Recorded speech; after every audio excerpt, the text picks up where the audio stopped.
Well, good evening, everyone. My name is Evan Alexander. We're looking at a couple of very specific things we get out of our relationship with Christ over the last week and this week, or at least the last video session and this video session. I'm a few weeks behind, so I'm trying to catch up and post some of these. So looking at last week, we saw how, or last video, or we saw how in Psalm 23, what do we get out of our relationship with Christ? Well, we find rest.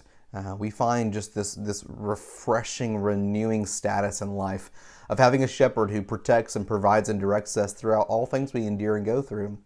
And so in the midst of our chaotic world, I think that's something necessary for us to strive to understand and have in our relationship with Christ, just to find that rest. And so we looked at that in the last session, but in this session, we're going to look at how we find wisdom in Christ.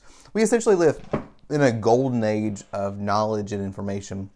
I remember when I was growing up, which, goodness, I'm only 29, so it's not like it was a long time ago. It definitely was different before my time, but still, we had to go to libraries to look at books. Google was just starting to be a thing, like when I was in elementary school and middle school, and so the amount of knowledge that we had back then, you kind of had to work for it. You had to open books. You had to start doing some very intentional searches on the internet. Nowadays, goodness gracious, like the amount of information available at our fingertips.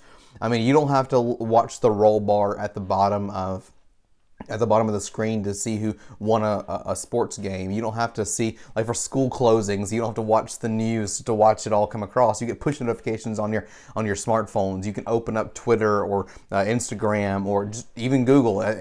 Everything's at your fingertips. And the world has just so much knowledge readily available. Essentially, if you want to become an expert on epidemiology throughout the pandemic, if you want to be an expert on just about any subject matter whatsoever, you can YouTube it.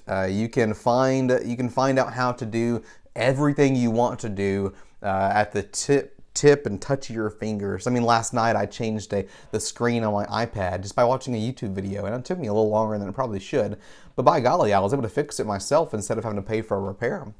There's a guy named Rob Kinney. Rob Kinney has a channel on YouTube. It's one that I've started to be interested in. Rob Kinney has a YouTube channel, and what it is, it's called Dad, How Do I? And he kind of lists his reasoning for making this YouTube channel was that he grew up without a father in the household, and so he grew up trying to figure things out on his own. And so as an adult now, with the use of YouTube and other information technology kind of avenues, he has a channel on YouTube that's called Dad, How Do I, where he just makes these very basic instructional videos teaching people how to do certain things, certain house repairs, and very basic things for life that typically a father might teach their son. He understands the reality that there are so many that don't have access to that. We have access to all sorts of knowledge, but the fatherly wisdom is something that we can't exactly just figure out as we go. It's something that's has to be intentional in that regard. So he tries to meet a need, very specifically in that regard with his YouTube channel. So essentially, the book of Proverbs works much the same way. I mean, the whole purpose of the book of Proverbs is Solomon giving some fatherly wisdom to his son. Just kind of some things that he's learned throughout the year, some of the things he's learned through his relationship with God. He's instructing his son so that his son won't have to make the same mistakes that he did. Now, this is just some very practical wisdom for everyday life we find in the book of Proverbs. And so in the first 7 verses, which we're looking at in this video, we're going to see kind of how Paul lays out the framework for all of what he's going to say in the chapters to come. He's going to give us a bit of a groundwork and framework for all of what he's going to say. And so let's look and see what Solomon has to say. Proverbs chapter 1, looking at verses 1 through 7. This is what Solomon writes. The Proverbs of Solomon. This is who's writing it. The Proverbs of Solomon. Who is Solomon? Well, he's a son of David, the king of Israel. That's said in verse 1. Why is he writing this? Verse 2. For learning wisdom and discipline, for understanding insightful sayings, for receiving prudent instruction in righteousness, or shrewdness, justice and integrity, for teaching shrewdness to the inexperienced and the knowledge and discretion to a young man. So I'm teaching all these things to a young man. Let a wise person listen and increase learning, and let a discerning person obtain guidance. For understanding a proverb or a parable, the words of the wise and their riddles, the fear of the Lord is the beginning of knowledge. Fools despise wisdom and discipline. So why is Solomon writing this? It's a father giving advice and wisdom to his son, to give instruction to his son through the use of these proverbs. And what does this mean for us? Well, that means that in this book, we're going to find some very practical fatherly wisdom on how we are to live our everyday lives. Specifically, how we attain wisdom, as we see in verse 7, the fear of the Lord is the beginning of knowledge. Fools despise wisdom and discipline. So there are two specific questions we're going to ask of this text in this video. First, we're going to ask, what is wisdom? And secondly, where do we get it? What is wisdom? And where do we get it? First, what is wisdom? Solomon, who's writing the book of Proverbs, lists off a lot of different ways or different descriptions of what wisdom is in the first couple of verses here. What is wisdom? Well, first, he says wisdom is correction and understanding. Wisdom is correction and understanding. Look at verse 2 of what he's saying here. He's saying that wisdom is correction and understanding. Wisdom and correction, understanding wise saying. So just essentially think about your own life. Have you ever made a mistake? When you make mistakes, do you like being corrected? Do you really appreciate it when people call you out on where you've fallen short and where you can do things better? That's not something a lot of people take very well. If I'm thinking personally, I get super defensive. You can ask my wife or my mother, and they will strongly agree that I don't always take correction well. I get defensive. I start making excuses. I start justifying the way that I do things. All the while, a wise person does what? Takes correction. You know, it takes a necessary dose of wisdom and humility and responsibility to accept correction and criticism from other people. So what is wisdom? It's correction, and it's also understanding. Are you really good at reading situations and people? Like people's situations, what they're going through, their personality, their emotions. Are you good at reading those things? A lot of people aren't. A lot of people aren't really able to see through the masks that people put on day after day. And so here, wisdom means that we receive correction, that we give correction, or able to, but also that we are able to understand the world in which we live. There's a huge gap in this idea of wisdom in our world today. Wisdom essentially can be defined as knowledge applied. Essentially, yeah, there's a lot of knowledge at our fingertips. There's a lot of information that's readily available.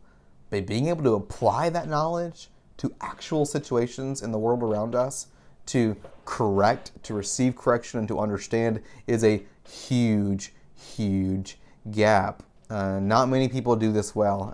Really, I don't think there are many times in history where people have been as polarized as they are right now. I mean, just across the spectrum, in just about every avenue of argument, there are people on this side, there are people on this side. Whether it's race, whether it's masks, whether it's politics, whether it's religion, whatever it is, there's lots of people on varying perspectives. And there's not a lot of people who are willing to, from their perspective, start to understand the other side and find a place in the middle. To find the ability to actually rationally discuss and seek understanding of other people's perspectives and worldviews. And so in all of this, there's a huge amount of knowledge. Not a lot of people that can apply it. There's not a lot of people seeking understanding. Not a lot of people that are willing to be corrected when perhaps they're wrong. And so if I were to ask you, as you watch this, if I were to ask you, based on this understanding of wisdom, how wise do you think you are? I want you to really start considering, do I receive correction well? Do I take it as opportunities to learn? Do I intentionally seek understanding of other people and situations and ideas and events? Am I willing to see both sides of the argument? Am I going to seek a more fuller and holistic perspective on issues? Or am I stuck in just my own way of thinking and the ways that I've been raised and the ways that I've already been conditioned to think? Do you make the effort or not? If not, wisdom is perhaps something that we should be pursuing. Being able to take more correction from wise voices in our lives and being able to seek understanding of other people and situations and ideas, that's necessary. So wisdom is correction, understanding. But secondly, though, Wisdom is the knowledge of good and evil. Look at verse 3. For receiving prudent instruction in righteousness, justice, and integrity. Righteousness, justice, and integrity. All different ways to say good. Like that's like the bare minimum like responsibility for like being a human. Like seek to do good. Like I think a lot of scriptures can be just summed up and don't do stupid, evil things. I think that's just plausible advice that a lot of people can take. There's just some very practical things, like the Ten Commandments. A lot of those shouldn't need to be said. You know, you probably shouldn't murder people or sleep with someone else's spouse. You probably shouldn't try to steal things that belong to other people. Like a lot of God's plan for our lives can be summed up in just do good, not evil. But we struggle with sin, and we struggle with our fleshly desires. And what is it Paul says in Romans 7? I know the right thing to do, but I just can't do it. I know what I should do, but I just can't. And so what is wisdom? It is the knowledge of good and evil. Being able to discern and understand and seek to do good over evil. Now that's something that requires wisdom. It's not something you can just do because you're a smart person. It's something that requires wisdom on a very personal level. Some people argue that wisdom is not about good versus evil. It's about what is best versus not the best. Essentially, like what's the old trolley problem? Like it's a philosophical idea in morality and ethics. You're a person on a trolley or a train car, and that car is going forward. Well, you have the ability to flip the switch, whether you go on track A or track B. On track A, you have like a very personal, trusted friend, relative, someone you care deeply about. My phone just fell. Ignore that. On the first track, you have someone you deeply care about. But in the second track, you have, a dozen people that you don't really know, but there are a dozen human beings. And so the trolley problem is which track do you go down? You know that you're going to eventually lead to the death of someone. How do you make that choice? Well, a lot of people usually will rationalize what is best or what is not the best. They'll either say this person's more close to me, I care about them, it's going to impact me more if they die, and so I'm going to choose this path because that's best for me. Other people will value and say, no, that's one life versus 12 lives, and so I'm going to choose the 12 over the one. Like that's the way we are taught and conditioned to think what is best versus not the best. But here's the deal when it comes to wisdom. It's not best or what's not best. It's good versus evil. It's what is right and what is not right. What is ethical, what is unethical. What is moral, what is immoral. What is righteous, what is unrighteous. What is this versus that. It is a very clear distinction of white and black, and there's not a lot of gray area for us to try to figure out things in that. And so looking at wisdom, it's the knowledge of good and evil. It's being able to understand and discern what is good, what is evil, and choosing good over evil. So wisdom, it is prudent instruction in righteousness, justice, and integrity, so that we can choose to go down those paths. Looking at the world around us today, a lot of people do a lot of people in our world operate in a way that is just, in a way that is filled with integrity, in a way that is righteous? You'd have a hard time convincing me so. So this is a huge gap in our world today of being able to actually pursue what is good over evil. That requires wisdom. So think about your own life for a second. When it comes to your own life, do you choose what is good or do you choose what is evil? Do you live in constant regret and shame because of decisions you've made, or are you seeking to live in a way that is righteous and full of integrity? If not, if there's some struggle there, perhaps wisdom is something we should pursue.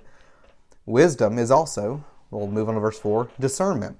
Wisdom is discernment. He says in verse 4, for teaching shrewdness to the inexperienced, knowledge and discretion to a young man. So wisdom is not just knowing good and evil, it's being able to actually do good over evil. Solomon wants to give this discernment to those who are young and experienced. Some things you have to learn as you grow up. How to deal with suffering. That's not something you know as a child. You essentially have to suffer to learn how to deal with suffering. How to deal with money, that's not something typically children know. You have to be taught it. You have to learn it, which is unfortunately why so many students end up in massive debt due to college and cars and houses and stuff, because they're inexperienced. They don't know any better when they're making these huge decisions. When it comes to how to mend relationships, when it comes to all these different things, these are things you have to learn through living and learn through the things you go through. And so Solomon, he's looking at some of these huge deals that young and inexperienced people go through. And he's like, if I can offer some wisdom to help them not have to learn through mistakes, I'm going to offer some wisdom. I'm the youngest of 4. I have 3 older sisters. Now, there are 2 ways of thinking about my childhood. I really didn't get in trouble a lot. So there are 2 ways of thinking this. One, I am amazing. I make really good choices all the time. I am the best person ever. So that's option 1, which it's appealing. Secondly, though, is that I watched my sisters. I learned from their mistakes. And so the fact that I didn't get in trouble a lot as a child could be understood in 2 ways. I'm awesome, or I learn through other people's decisions that they made. You know, you got 2 options in life. Are you going to learn from others and learn from those who offer you wisdom and understanding, or are you just going to figure it out as you go and make mistakes and trial and error? Like Solomon doesn't want his son to have to learn through trial and error. So he's going to offer what? Teaching shrewdness to the inexperienced, knowledge and discretion to a young man. And so in all of these things, when it comes to your own life, when it comes to wisdom in this way, do you find yourself learning through trial and error? Or do you seek understanding before you go down that path? Like, do you find yourself picking the right path? Or do you essentially oftentimes figure out, man, I shouldn't have done that. That really messed things up. So when it comes to this, do we learn from others? If not, wisdom is something we should pursue. Finally, wisdom is seeking guidance, we see in verses 5 and 6. Let a wise person listen and increase learning. Let a discerning person obtain guidance for understanding a proverb or a parable or the words of the wise and their riddles. Wisdom means that you are essentially a lifelong learner. You are a lifelong learner, one who is seeking to continue to learn day in and day out. You constantly seek wise counsel from others as you move forward in life. And if we aren't careful, wisdom will lead to a place of pride, where we find ourselves being wise and making good choices and doing good things to where we think, I've got this figured out. And it's usually just about the time where you think, I've got this figured out, where a curveball is thrown into the mix and you have no idea what you're doing. I mean, that's just the thing about life. But the moment you think you have it all figured out, it changes. Something else comes into the mix. And so if we are wise, we don't treat that as a status we've obtained. It's a status we are continually pursuing. Wisdom is seeking guidance. Some people just love to be the smartest person in the room. They surround themselves with people who come to them for advice or counsel or wisdom of some sorts. But you know what the problem with being the smartest person in the room is? You're the smartest person in the room. You have no one else to go to when you go through trials or difficult times. So here's the deal. If you're truly the smartest person in the room, you're going to a different room. You're finding people who are wise that you can learn from and seek counsel from. Wisdom means that we seek and obtain guidance from those we trust as voices in our lives, meaning this, that we as Christians, but really even as a human concept, we should always be putting voices in our lives, influencers in a sense, in our lives that'll lead us in a certain path. You want to become better at a certain area of life? You start listening to the people who do that area of life well. You want to figure out how to fix these mistakes? You want to find people who have already fixed those mistakes and figure out how they did it. Well, that's the deal about wisdom. You're constantly seeking guidance. Like I said, personally, I struggle in a lot of areas of wisdom. I get defensive. I don't take correction well sometimes. Like that's something I have to work on and be intentional about. I do find myself struggling with arrogance and pride. There's just some degrees where I haven't lived the life that some have lived, and pride just is an issue that sometimes gets the best of me. And so I got to be honest and admitting of the places where I struggle, because it's not until that point where I can really realize that's where I need to work on. That's where I need to seek guidance. That's where I need to seek wisdom. And so what is it for you? What parts of wisdom do you perhaps struggle with? What areas of life do you find yourself just struggling in and needing wisdom to a certain degree? Because I would dare say we all have some area, because we're all broken, we're all human, we're all fleshly, we're all messed up to some degree. And so we all need wisdom. The world lacks wisdom. So we know what wisdom is. The second question, though, is more important. So where do we get it? Where do we get wisdom? Do we find it on YouTube? Do we find it on blogs and discernment bloggers and other things? No, we find wisdom in a very specific place, and that's where we look at verse number 7. The fear of the Lord is the beginning of knowledge. Fools despise wisdom and discipline. So a fear of the Lord is the beginning of wisdom. Now, when I say fear, I don't mean some kind of Halloween kind of fear. To fear God means to have a reverential trust in the Lord. To see Him as who He is, know His authority, and follow Him in life. To know who God is and recognize His status, that's what a fear of the Lord is that reverential trust in the Lord. So how do we seek wise counsel? How do we manage correction and discipline? How do we distinguish good and evil? It's by having a healthy relationship with God. It's through the relational dynamics that we have with God the Father, through God the Son and God the Spirit, that we are able to really seek and obtain wisdom in any degree. Now, some could say at this point, I know of a lot of Christians. Well, I know a lot of people who aren't Christians who seem pretty wise. How do you explain that, Evan? Mic drop. Well, here's the deal. Like you can excel in certain areas, but what does it matter if you live your life and it ends and then you die and go to hell? Like I don't want to just be that guy, but let's be honest for a second. That's what Jesus specifically asked the question. What does it profit a man to gain the whole world but lose his soul? What does it matter if you're good at finances, if you're good at relationships, if you die and go to hell? So here's the deal. Like the people can be smart or excel in certain areas of life, but if it doesn't lead to something different, then was it truly ever wisdom, or was it just, being smart in a certain area? Wisdom's not just knowledge. Wisdom is knowledge applied. And knowing how to apply that requires a framework by which we can pursue and grow in our wisdom. And so where does wisdom begin? It's the fear of the Lord. It's grounded in our relationship with God. In all of these different things, we see that earthly wisdom by itself will never lead to an eternal satisfaction. Earthly wisdom will never lead to eternal satisfaction, but there's a difference in earthly wisdom and godly wisdom. 1 Corinthians chapter 1, looking at verse 24, this is how Paul defines wisdom. 1 Corinthians chapter 1, verse 24, yet to those who are called, so to Christians, Jews and Greeks, Christians, Christ is the power of God and the wisdom of God.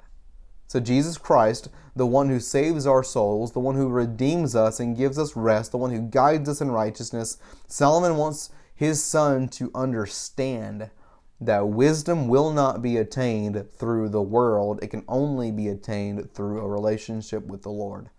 And in fact, that's not something Solomon has figured out by himself. Because Solomon, where did he get his wisdom from?